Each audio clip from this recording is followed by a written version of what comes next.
I ran out of time on argument 27, and so I'm going to try to conclude with some remarks here. So this will be part 2 to number 27, which had to do with think about life after death.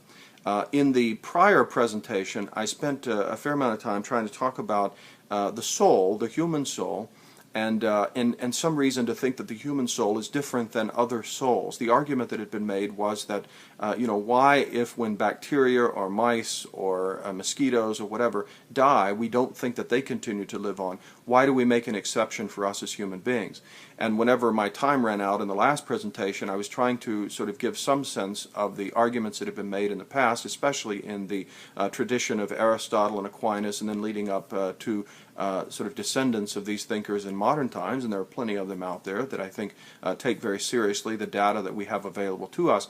And they make the argument that the human soul has certain functions or activities, in particular freedom, and I think the experience of freedom, if we look introspectively, we look within ourselves, we'll see that there is this mysterious power of self-direction and self-determination. If we deny this, which there are plenty of people out there who do deny it, if we deny that there is such a thing as freedom, then it sort of shows that much of our experience is an illusion. And there are people who make that argument, that our experience of freedom, our experience of being able to direct ourselves to certain ends or to certain goals is an illusion, that we do what we do because the material processes and chemical reactions within us are causing us to do those things. And for some reason there is this sense that we are more than that when in fact we are not. From a Christian perspective, we take these things very, very seriously. Our experience of freedom is real, and in fact it's a fundamental datum, it's a fundamental piece of data that tells us about what kind of being we are. If that is right, if it is true that we as human beings are free, that we have the experience of true, genuine freedom of the will, and if in fact the human intellect is a power for rising above the material processes of the body, then there are functions or activities of the human soul that exceed the body. If there are activities and functions of the human soul that exceed the activities and the powers of the body, then that is suggestive, as I have argued in the prior presentation, that is suggestive of the human soul being something more, or enduring the human form, that which informs the body, as being a power that can exceed or can go beyond or can endure beyond just the physical states that we live in now.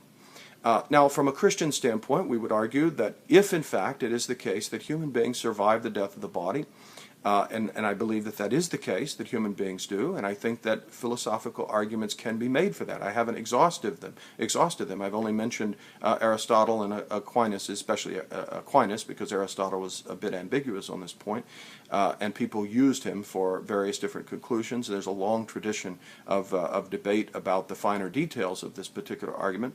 But if this argument has some weight to it, and I think that there is, and there are other arguments as well. Plato presented a series of arguments in support of the survival of the soul beyond the death of the body. And so I think that there are good arguments to be made. From a Christian standpoint, the best of these arguments, the highest of them, is that our hope in ongoing existence is a hope in the love of God for us, that we are able to encounter God in His love.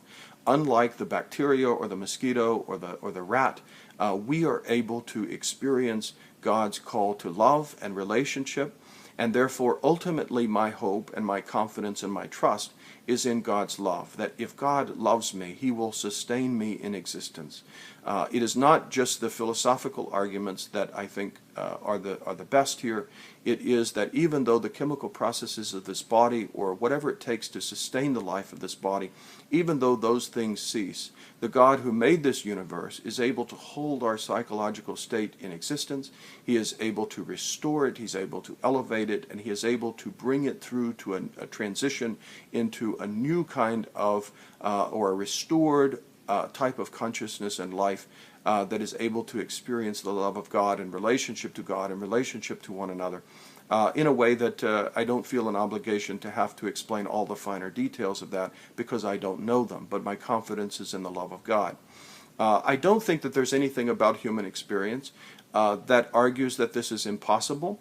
I think there are some suggestive philosophical arguments that point us toward a positive answer to this question, that indeed we can hope for life to come. And from a Christian standpoint, our greatest hope is in God's love, which has shown itself in the resurrection of Jesus. And so if in fact Christ rose from the dead, and I believe that he did, if Christ rose from the dead, then this is God's insight, this is God's promise into our own future happiness and life, in which we shall share in resurrection to life in the future. So those are some thoughts on the subject. I hope you can sense that it is an enormously complex and interesting one. I've only begun to scratch the surface of the subject, so I encourage you to continue pursuing it. I've got tons of books out there. There's lots of things that are available on the subject that I think are worthy of your investigation, your study. I hope you'll continue to look at it. My short response to this particular objection is simply that it is far too reductionistic and simplistic, and ignores a very massive tradition of reflection on what it is that makes human life different than what we find in the other animals, and what does this have to do, this difference and these differences, what does that have to do with our confidence that we shall live beyond this life? And I think there's a very, very great case to be made for that.